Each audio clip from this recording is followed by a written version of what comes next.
오늘 주시는 하나님의 말씀은 그리스도의 법을 성취하는 섬김이라고 하는 제목을 가지고 말씀을 증거할 때 귀한 은혜 시간이 되기를 간절히 소망을 합니다. 한 정치인이 인도 빈민의 어머니라고 불려지는 테레사 수녀님에게 이런 질문을 했습니다. 당신이 하는 일은 세계적으로 이미 정평이 나 있고 많이 알려져 있습니다. 하지만 막상 현장에는 별다른 성공이 보이지 않는 것처럼 보입니다. 그렇기 때문에 가끔 좌절하거나 실망한 적이 있을 것이다 생각이 드는데 어떻습니까? 물어봤습니다. 테레사 수녀가 인도에서 가난한 사람들을 위해서 얼마나 헌신했는지 우리는 너무나도 잘 알고 있죠. 그래서 캐톨릭에서 성자로 불려지는 추대를 받기도 했죠. 그런데 인도 땅 그 땅에서는 정작 가난이 없어지지는 않았죠. 그것에 대한 질문이에요. 그렇게 애쓰고 수고했는데 결과가 없어서 실망하지 않냐? 당신의 사역은 성공적이지 못한 거 아니냐라고 하는 질문인 것이죠. 그러자 테레사 수녀는 이렇게 말했어요. 천만입니다. 전 실망하거나 좌절한 적이 없습니다. 왜냐하면 하나님은 저에게 반드시 성공해야 한다라고 하는 의미로서 성공의 임무를 주신 게 아니기 때문입니다. 하나님이 나에게 주신 임무는 사랑의 임무입니다. 이렇게 말을 했다는 겁니다. 사랑하는 여러분, 테레사 수녀는 진정한 섬김이라고 하는 것, 이것은 어떤 일의 성취나 완성을 말하는 게 아니라는 걸 우리에게 알려주고 있는 거예요. 어떤 결과가 있어야 되고 어떤 열매를 맺는 것이 진정한 섬김의 결과는 아니라는 거예요. 섬김은 완성된 결과보다는 과정을 더욱 소중하게 여기는 겁니다. 왜냐하면 진정한 섬김이라고 하는 것은 그 자체가 열매이기 때문에 그래요. 그 자체가 이미 완성된 것이기 때문에 그렇다는 거예요. 지난주 저는 여러분들에게 섬김의 대상이라고 하는 제목으로 말씀을 증거하면서 주님으로부터 이미 충분한 섬김의 사랑을 받았으니 받은 만큼 우리도 이웃을 그렇게 섬길 줄 알아야 한다라고 말씀을 드렸습니다. 왜 꼭 그렇게 해야만 하냐? 주님이 무엇보다도 그것을 원하시기 때문이라는 거죠.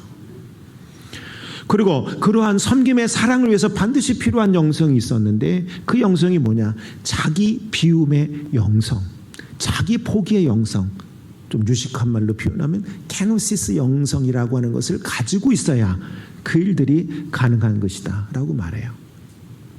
이 케노시스 영성, 이러한 영성을 바탕을 통해서 섬기는 것을 신학적인 용어로는 서번트 리더십이라고 하는 표현을 씁니다. 서번트 리더십이라고 하는 단어를 번역하면 종의 리더십이라는 거예요. 섬김의 리더십이라고 말하는 거예요. 서번트, 하인이라는 뜻이고요. 이러한 리더십을 가장 잘 보여준 분이 누구냐? 바로 예수님이라는 사실이에요. 서번트라고 하는 것은 시중드는 사람, 섬기는 사람, 일꾼, 사환, 종, 이런 의미를 가지고 있어요. 이 의미는 신약성경에 디아코노스라고 하는 단어로 사용되어져요. 이걸 번역한 거예요. 근데 재미난 게 있어요. 디아코노스라고 하는 단어가 우리는 흔히 집사님으로 알고 있어요. 근데 이 디아코노스라고 하는 단어는 신약성경에 29번 쓰여졌어요. 단어가. 그 중에 3번만 직분으로서의 디아코노스, 집사로 해석을 했어요. 나머지 26번은 뭘로 해석을 했느냐면 다 시중드는 사람 혹은 섬기는 사람이라고 하는 의미로 번역을 다 했어요. 사랑하는 여러분, 예수님은요 가장 큰 권위를 갖고 계신 분이었어요. 그러나 그럼에도 불구하고 예수님은 제자들을 이끌어 갈 때도 권위로 이끌어 가지 않으셨어요. 섬기셨어요. 할렐루야. 그들의 발을 닦아줬잖아요. 그들의 아픔에 동참했잖아요. 예수님이 보여준 건 섬김이었어요. 가장 위대하신 분이에요. 가장 커다란 권위를 가지신 분이에요. 그럼에도 불구하고 항상 먼저 섬기는 이 모습을 보였어요. 사람들과의 관계가 섬김이었어요. 하나님을 향한 관계도 섬김이었어요. 그렇다면 우리도 마땅히 섬겨야 하는 줄로 믿습니다. 너무나도 당연한 거잖아요. 어느 날 제자들이 서열을 놓고 다투는 일이 있었어요. 그때 예수님께서 제자들 향해서 뭐라고 말씀하셨느냐면, 나는 섬기는 자로 너희 중에 있다. 제자들이 누가 높은 자리에 오냐가 아니야, 누가 예수님의 우편에 앉냐 라고 서로 다투고 논쟁하고 있을 때 정작 예수님은 그 다투는 제자들을 향하여 나는 섬김의 모습으로 너희 가운데 있다. 이 말의 의미가 뭐예요? 근데 너네들은 왜 높아지려고 하니? 나는 섬기는데. 그러면서 이런 말을 해요. 표준 세번역에 있는 말씀으로 바꿔서 읽어드릴게요. 첫째가 되고자 하면 모든 사람의 꼴찌가 되어서 모든 사람을 섬겨야 한다. 이래 말씀하세요. 여러분들이 첫 번째가 되고 싶으십니까? 꼴찌가 되어져야 한다는 거예요. 그리고 섬기는 자가 되어져야 여러분 첫 번째가 될 수 있다라고 주님이 말씀하십니다.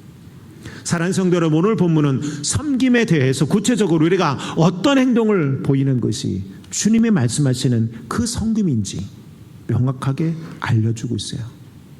오늘 제목처럼요, 그리스도의 법을 성취하는 것이라고 표현하고 있거든요. 그리스도의 법을 성취하는 섬김이 무엇인지 말씀해 주고 있어요. 오늘 시간은 그것을 함께 나누며 은혜 받는 시간이 되기를 주님 이름으로 간절히 축복합니다. 첫 번째는 뭐냐면 서로의 짐을 져주는 것이 곧 그리스도의 법을 성취하는 거예요. 따라해봅시다. 서로의 짐을 져준다. 네, 이게 그리스도의 법을 성취하는 거예요. 2절에 있는 말씀입니다. 함께 읽어봅니다. 시작. 너희가 짐을 서로 지라. 그리하여 그리스도의 법을 성취하라. 할렐루야. 할렐루야. 서로의 짐을 져주는 게 그리스도의 법을 성취한대요. 이게 복음이라는 거예요. 이게 주님의 뜻이라는 거예요. 이 뜻을 우리들에게 보여주기 위해서 당신도 십자가에 못 박혀 죽으셨다는 거예요. 우리는 누가 잘못하면 분노하죠. 용서 못하죠. 우리는 흔히 그러거든요. 근데 주님은 아니라는 거예요. 여기서 짐이라는 말은요, 짐들이라고 하는 원어예요. 짐들이라는 말, 복수형으로 쓰였어요. 2절에서 말하는 짐들이라고 하는 것은 그러면 구체적으로 어떤 걸 의미하는 거냐라는 거예요. 그건 바로 위에 있는 1절에 있는 말씀을 받는 거예요. 1절의 말씀 보면 이런 말씀이 있거든. 사람이 만일 무슨 범죄한 일이 드러나거든 이라고는 말이 있어요. 이 짐은 뭐냐면 사람들이 죄진 걸 말하는 거예요. 문맥상 갈라디아 교인들을 범죄에 빠뜨렸던 그 일들을 의미하는 게 바로 그 짐이에요. 죄라는 표현 대신에 짐이라는 표현을 쓰고 있는 거예요. 우리가 생각하는 단순한 도덕적인 죄를 말하는 게 아니라 여기서 말하는 건 뭐냐면 신령한 삶을 방해하는 영적 차원으로서의 죄를 말하는 거예요. 그래서 여러 성도들을 근심하고 염려하게 하는 의미로서의 짐들을 말하는 거예요. 이게 무슨 말이냐? 이 갈라디아 교인들이 무슨 영적인 일들을 저질러서 같은 교회죠. 누구는 지금 영적인 죄를 짓고 있다는 거예요. 그래서 건강한 신앙생활을 하는 사람들로 하여금 그 사람들을 바라다 보며 근심하며 걱정하고 염려하게 만들고 있다는 거예요. 뭔가 심각한 문제가 일어나고 있는 거예요. 그 부분에 대해서 예수님은 그 잘못을 저지르고 있는 성도들을 향해서 잘못을 안 저지르고 있는 성도들이 있잖아요. 저 바보들 저 왜 저래? 쉽잖아요. 저 교회를 망치네? 내보내야 되는 거 아니야? 쫓아버려야 되는 거 아니야? 그런 이야기를 하는 대신에 뭐라고 말하는 거예요? 그들의 그러한 것을 당신들이 저주로 하는 거예요. 같이. 자, 이 의미가 뭔지 한번 살펴볼게요. 이걸 이해하려면 갈라디아 교회가 그 당시 있었던 특수한 상황을 우리가 이해해야 돼요. 갈라디아 교회는 오늘날 어디에 위치했다고 생각하시면 되냐면 터키 중부 남쪽에 있다고 보시면 돼요. 이 지역에 우리가 잘 알고 있는 이름들이 나오는 게 있는데 비시디아 안디옥, 이고니온, 루스드라, 더베라고 하는 지역이에요. 지중해를 끼고 있는, 지중해에서 약간 떨어져 있는 내륙에 있는 도시예요. 여기는 어디냐? 바울이 1차 전도 여행을 했던 지역이에요. 첫 번째, 그 배경을 먼저 알고 계세요. 자, 갈라디아서가 언제 기록되어졌느냐? 1차 전도 여행 후에 기록된 거거든요. 48년에서 50년 사이에 기록이 된 거예요. 자, 1차 전도 여행 후에 예루살렘 교회에 심각한 논쟁이 하나 일어났어요. 바울이 이방 지역에 가서 복음을 증거했는데 그 복음 증거가 너무 성공적이었어요. 근데 문제가 하나 생겼어요. 이방 지역을 전도하다 보니까 복음과 율법이 충돌하는 거예요. 율법을 지켜야 되는 거 아닐까? 이단자들이 우리들한테 말하잖아요. 예수님도 유대인인데 당신들은 왜 예수님처럼 유월절을 안 지켜요? 이렇게 말하잖아요. 이 당시는 이게 더 심각한 거죠. 그 중에 가장 대표적인 게 있다면 할례예요. 이방인이라도 하나님을 믿으려면 할례를 받아야지 이렇게 말하는 거야. 근데 바울은 그렇게 말 안 하고 다녔거든. 바울은 복음만 믿으면 된다고 그랬어. 예수만 믿으면 하나님의 자녀가 된다고 한참 증거하고 왔는데 이게 문제가 터진 거예요. 안 된다는 거예요. 율법을 지켜야 된다는 거예요. 그래서 사도행전 15장 1차 전도 여행이 끝나고 난 다음 기록되어져 있는 사도행전 15장을 보면 예루살렘에서 이 문제 때문에 회의가 모였어요. 회의. 이걸 신학적인 용어로 예루살렘 회의라고 말해요. 예루살렘 권위를 보여주기 위해서 공의회라고 하는 표현을 써요. 신학생들은. 그러니까 이 갈라디아서는 예루살렘 공의회가 열리기 전에 쓰여진 거예요. 이 예루살렘 공의회 때 뭐가 결정됐느냐? 여러 가지 일들이 결정됐지만 그중에 가장 대표적인 거 있다면 이방인은 할례 받지 않아도 돼. 되는 거예요. 우리는 예수의 복음만 믿으면 돼. 예수님만 믿으면 돼. 유대 율법을 우리가 따를 이유가 없어. 이야기가 결정돼. 그런데 갈라디아서는 그 전에 된 거잖아. 그러니까 이 교회 안에 무슨 혼란이 있겠어요? 예수를 믿고 있는 유대인이 항상 문제죠. 안 믿는 유대인들이 공격하는 건 핍박인데 예수를 믿고 있는 유대인들, 여러분 잘 들어봐봐요. 여러분들 예전에 기도원에서 신앙생활을 통해서 성장했던 분들은 뭐예요? 모든 교회가 기도원식 신앙생활을 해야 된다고 생각하잖아요. 선교의 중심으로 활동을 하셨던 분들은 모든 교회가 다 선교회처럼 움직여야 된다고 말하거든요. 우리들도 안 해서 그래요. 근데 이때는 이게 매우 심각한 문제였어요. 충돌이 됐단 말이에요. 그러다 보니까 교인들 가운데 처음에는 예수의 복음의 말씀을 믿고 나 예수님 믿어요 따라왔는데 가만히 들어보니까 유대인들의 말들이 많네. 그래가지고 유대인의 율법을 복음과 섞은 현상이 나타나는 거예요. 다 그런 게 아니라 교인들 가운데. 그 부분을 놓고 말하는 거예요.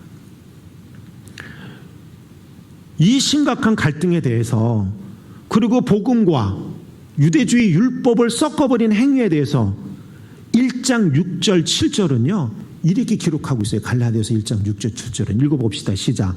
그리스도의 은혜로 너희를 부르신 이를 이같이 속히 떠나 다른 복음을 따르는 것을 내가 이상하게 여기노라.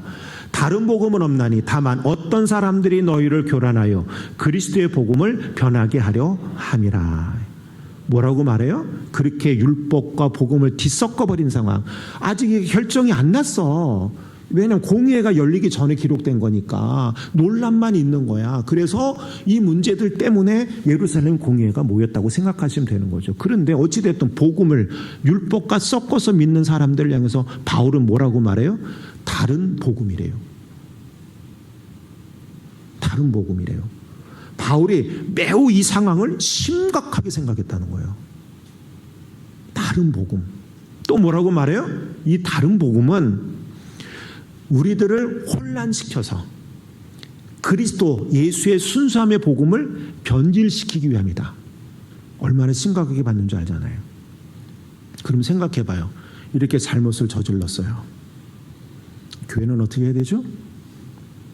징계해야죠. 책망해야죠. 그게 너무나도 당연한 거잖아요. 그러나 바울은 그들을 향해 이렇게 말하는 거야. 징계와 책망 대신에 그들의 짐을 서로 져라. 그것이 그리스도의 법을 성취하는 거다. 좀 이따 이제 두 번째 나올 거 이 부분에 대한 건 아직 해석하지 않을게요. 서로의 짐을 지라. 그것이 신령한 복음을 믿는 사람들, 순수한 복음을 믿는 사람들의 마땅한 태도다라고 말해요.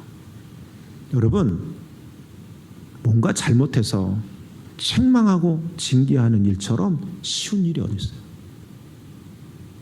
어느 교회 장로님이 이제 신천지에서 신천지에 대해서 교회가 무방비였을 때요. 저도 신천지가 뭐 그렇게 난리법석인 거는 예전에 우리 지방에서 그 세미나 열리고 난 다음에 알았어요. 신천지에 대해서 교회가 잘 모를 때예요.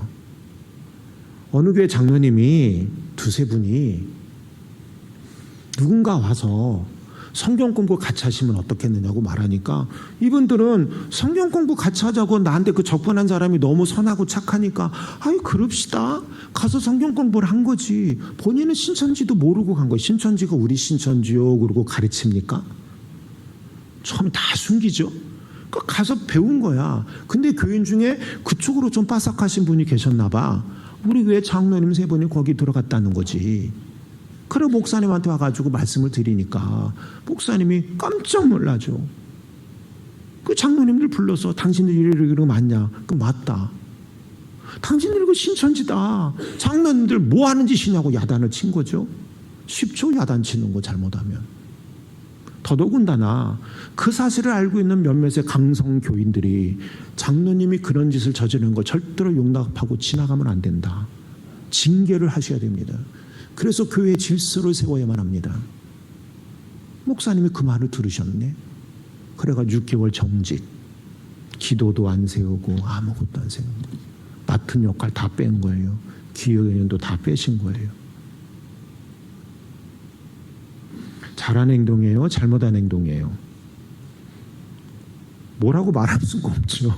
잘한 행동인지 잘못한 행동인지. 근데 이렇게 하는 건 참 쉽죠.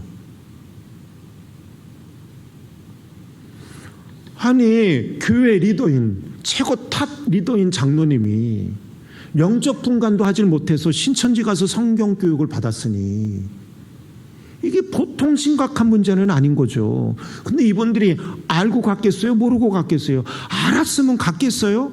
감리교회 장로님인데? 그런데 그 결과를 보고 징계 내리고 징책 내렸단 말이에요. 나중에 목사님 은퇴하실 때 그 장로님들이 목사님을 서운하게 했어요. 아름답게 은퇴하지 못하셨어요. 여러분, 징계, 징책, 정죄는 쉬워요. 그것처럼 쉬운 일 없어요. 그것처럼 후련하고 또 그렇게 하는 것이 교회의 질서를 잡는 거라고 말해요. 갈라디아 교회도 마찬가지죠. 율법과 복음을 뒤섞어서 바울이 말하잖아요. 다른 복음이래. 순수한 복음을 변질시키는 자들이래. 그러면 징계 내리고 내쫓고 너무 쉽죠. 근데 바울은 그렇게 안 해요. 이게 쉬운데 이를 선택하지 않아요. 오히려 뭐라고 말하면 다른 사람의 잘못을 자기 행동의 거울로 삼을 줄 알아야 한다는 거예요. 그런 의미로 4절에 뭐라고 말하냐면 각각 자기의 일을 살피라라고 말해요. 자기 것만 보라는 게 아니라 너도 그러한 잘못을 저지를 수 있는 사람이라는 거예요. 그러니 무조건 징계하고 정죄하는 일을 따르지 말고 너 자신을 들여다보고 저 일들에 대한 행동의 거울로 삼으라는 거예요. 여러분, 자기를 들여다보고 나도 그럴 수 있는 존재라고 하는 겸손함의 태도를 가져야 짐을 져줄 수 있는 거예요. 섬김의 삶을 살아가는 그리스도인이 될 수 있는 거예요. 그래서 말하는 거예요. 각각 자기의 일을 살피고 자기의 짐을 지라. 여러분, 요한복음 8장을 보면 가늠한 여인을 돌로 치려고 하는 장면이 나오죠. 바리새인과 서기관들이 돌멩이로 들고 옵니다. 마을 사람들 동원했습니다. 두 손에 커다란 돌멩이 한 개씩 다 한두 개씩 잡고 금세라도 이 여인을 잡아먹을 기세로 예수님 앞에 그들 한가운데 데리고 옵니다.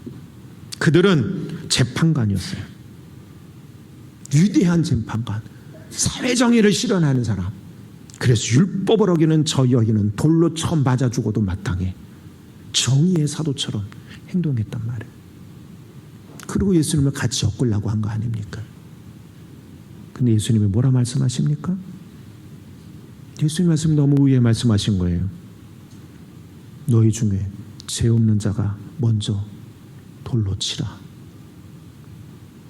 예수님께서 이 말씀을 하신 이유가 뭐겠습니까? 흔히 사람들은 어떤 사람이 범죄한 것을 목격했을 때 그를 비난하고 책망하고 정죄합니다. 그러나 주님은요, 당신들도 그런 범죄를 저질 수 있는 연약한 존재라는 거예요. 기억하세요. 예수님이 말씀하신 건 이런 말씀이에요. 강한 자가 약한 자의 짐을 져주는 게 아니에요. 그게 그리스도의 법을 성취하는 게 아니에요. 내가 좀 더 우월하고 내가 좀 더 강하니까 내가 저 사람의 짐을 좀 지면 돼. 이게 그리스도의 법을 성취하는 것이라고 생각한다면 여러분 잘못 알고 계시는 거예요. 주님이 말씀하시는 성기면 그게 아닙니다. 약해질 수 있는 내가 혹은 약한 내가 이미 약해져 버린 사람의 짐을 져주는 거예요. 이게 바로 그리스도의 법을 성취하는 거예요. 이게 바로 주님이 말씀하시는 섬김이에요. 우월적 입장에서 섬기라는 게 아니라는 거예요. 나도 없으니까 못해 라고 하는 게 아니라는 거예요. 섬김은 내가 약한 상황에서도 나보다 더 약한 사람을, 내가 우월적 존재가 아니라 나도 얼마든지 언제든지 저렇게 약할 수 있는 존재가 될 수 있다는 사실을 깨닫고 겸손하고 온유함의 마음으로 그 사람의 짐을 져줘야 한다라고 말하는 거예요. 이게요, 아무것도 아닌 것 같아도 이게 엄청 중요한 거예요. 그 섬김은요, 나를 살리는 거예요. 그 섬김에 따라봅시다. 섬김은 나를 살리는 일이다. 인도의 사도 바울이라고 불려지는 썬다싱이라는 선교사가 있어요. 그 선교사에 있었던 한 일화의 얘기예요. 어느 날 복음을 증거하기 위해서 히말라야 산맥의 한 지류를 넘어가야만 했어요. 마을을 떠나서 한참을 가는데 갑자기 눈보라가 휘몰아치기 시작하는 거예요.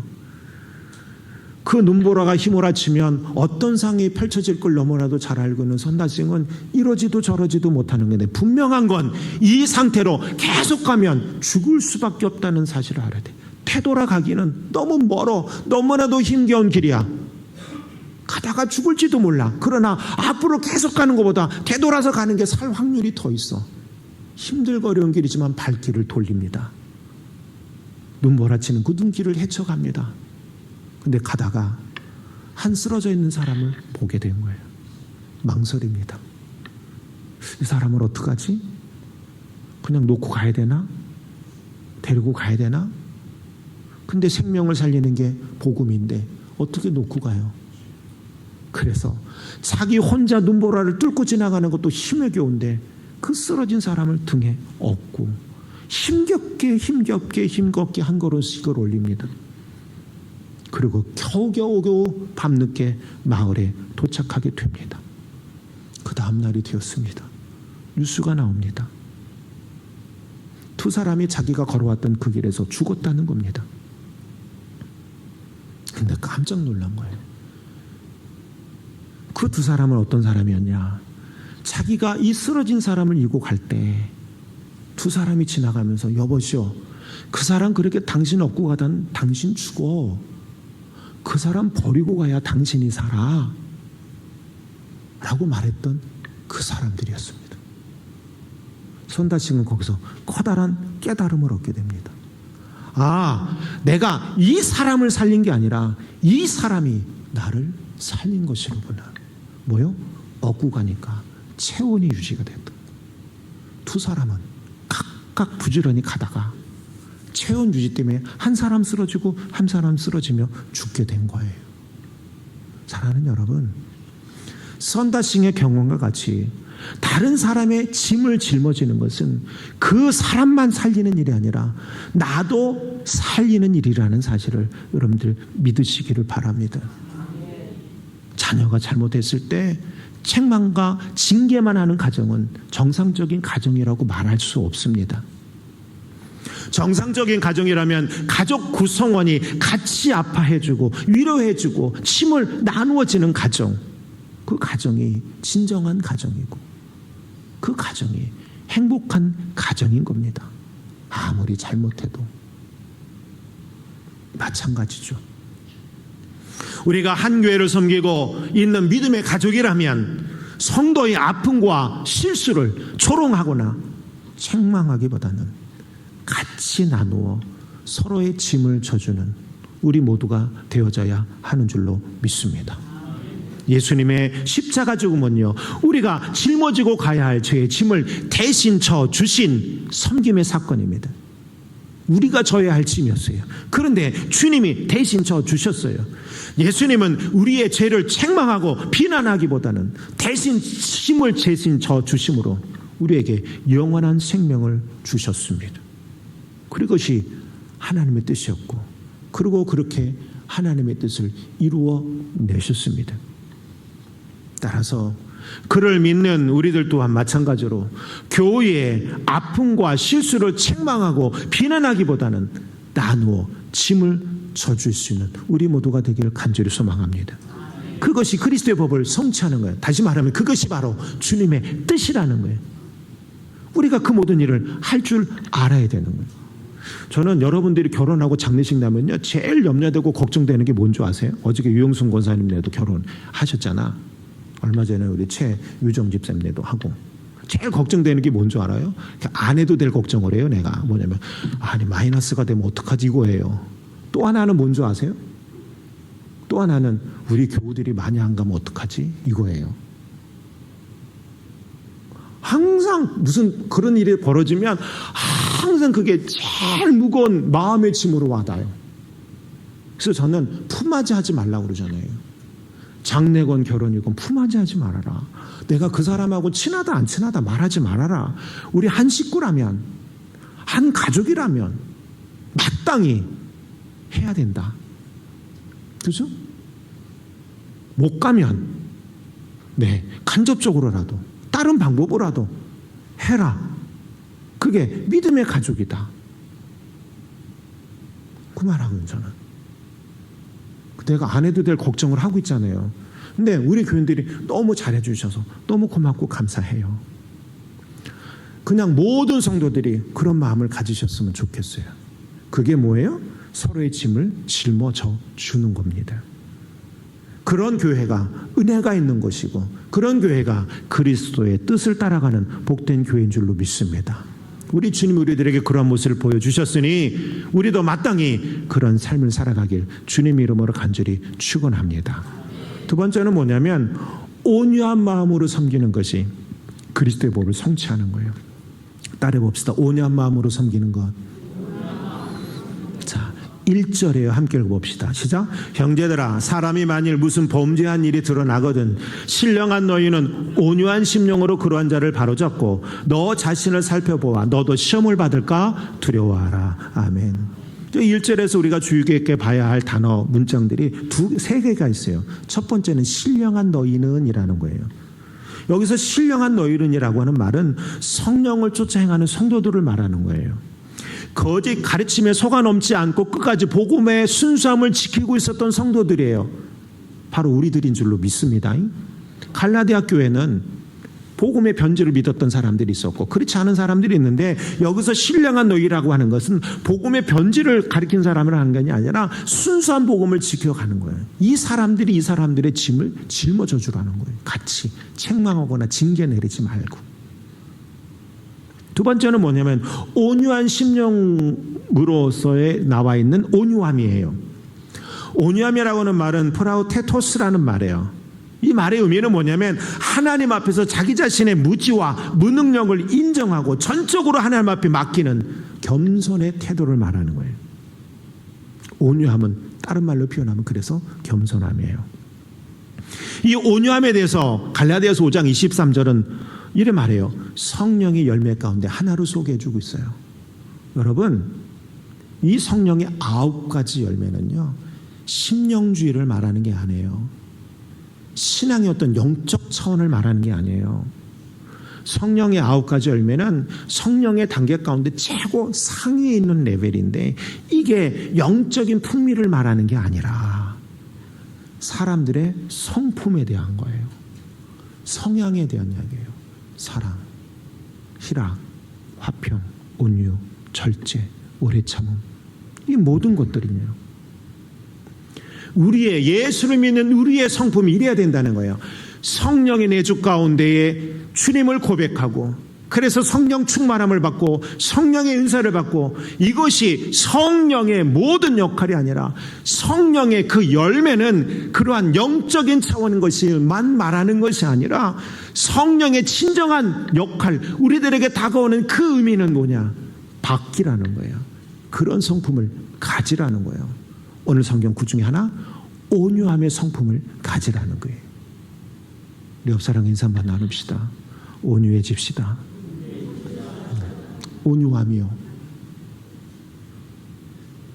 이건 내가 가져야 될 성품이에요. 자꾸 성령의 열매는 우리가 못 갖는 거라고 말하는데, 아니요. 가져야 할 것들이에요. 예수를 평생 믿으며 이 9가지 열매를 품지 못하면 문제가 있는 거예요. 쉽게 분노하지 말아요. 쉽게 포기하지 말아요. 남을 미워하지 말아요. 성령의 사람이라면 그렇게 하면 안 돼요. 인내할 줄 알아야 되고요. 따뜻하게 바라다보는 시선이 있어야 되고요. 인내하며 도와줄 수 있는 자들이 되어져야 하는 거예요. 바울은요, 이 온유함이라고 하는 표현을 사용해서요, 범죄한 자를 인간적인 판단이나 노여움으로 징계할 것이 아니라 부드럽고 따뜻한 마음으로 돌보고 올바른 길로 인도하라는 거예요. 인도하라는 거예요. 그래서 세 번째 이런 말을 쓰고 있어요. 그러한 자들을 바로잡고라는 말. 여기서 기억해야 될 게 바로잡고라는 말이에요. 바로잡고라고 하는 이 말은요, 온전하게 하다 혹은 그 이전 상태로 회복시키다 라고 하는 뜻을 가지고 있는 카타르티제테라고 하는 말이에요.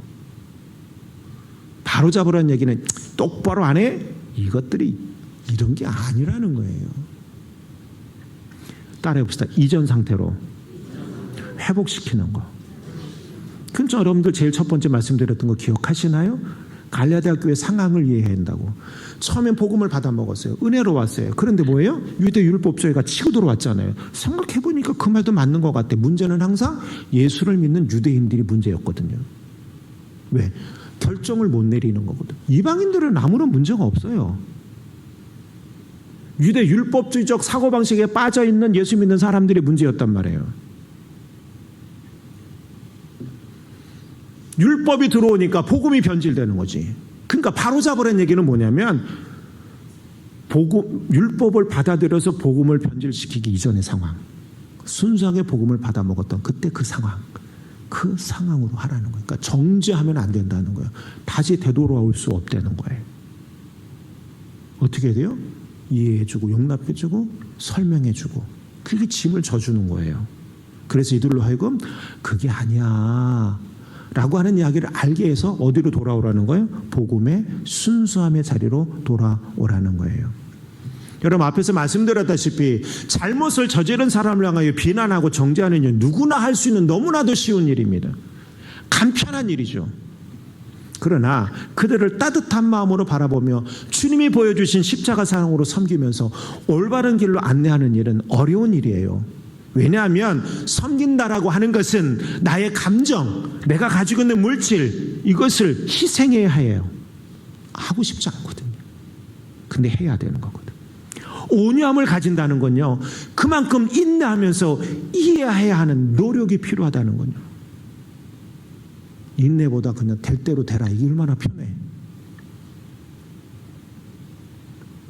근데 이 온유함의 마음을 갖는 것은 모든 성도가 가져야 할 당연한 것이라는 거예요.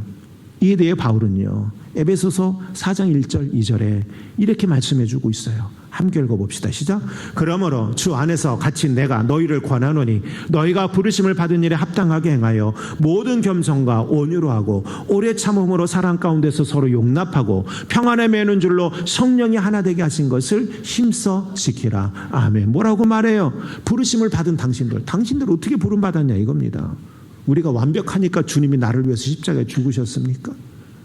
그렇지 않기 때문에 주님께서 십자가에 죽으신 거 아니냐 이겁니다.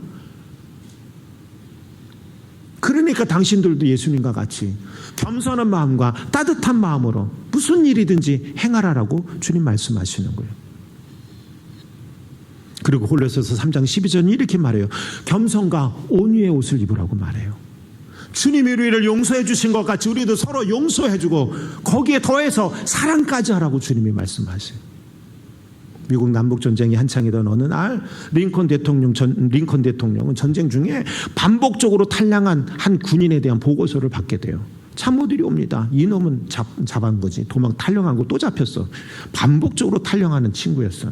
잡았어. 보고서를 올립니다. 이놈은 내버려 두면 안 됩니다. 군대의 기강을 흔들어 버립니다.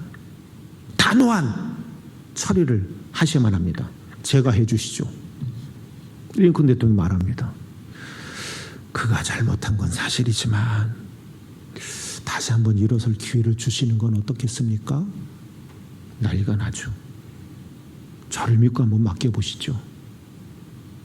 그래서 병사를 불러드립니다. 이 탈량하다 잡힌 병사가 얼마나 겁났겠습니까? 직감적으로 느끼잖아요. 죽겠구나. 총살당하겠구나. 그런데 링컨이 의외의 말을 해요. 젊은이, 나는 당신이 다시 일어설 수 있는 사람이라고 믿습니다. 나라가 당신을 필요로 합니다. 돌아가서 당신의 자리를 지켜주시면 안 되겠습니까? 죽을 줄 알았던 이 청년이 링컨한테 이 이야기를 들으니까 눈물이 펑펑 쏟아지는 겁니다. 스스로 잘못을 구하고 그 다음 어떻게 했겠어요? 또 도망갔겠어요? 충성스럽게 링컨한테 끝까지 목숨 다해서 바쳤겠어요? 네, 국가 민족을 위해서 충성을 다했단 말이에요. 주님의 형제였던 야고보는 3장 13절에 이렇게 말해요. 너희 중에 지혜와 총명이 있는 자가 누구냐? 그는 선행으로 말미암아 지혜의 온유함으로 그 행함을 보일지니라. 뭐냐면 너희들 믿음이 있는 자가 누구냐? 믿음이 있다고 말하냐? 그렇다면 온유함의 태도를 보이라. 그 말씀이에요. 예수님은요, 우리가 가져야 할 성정 가운데 하나 있는 온유함을 완벽하게 갖추신 분이었습니다. 그래서 스스로 말씀하셨어요. 나는 마음이 온유하고 겸손하니 나의 멍에를 보고 메고 배우라.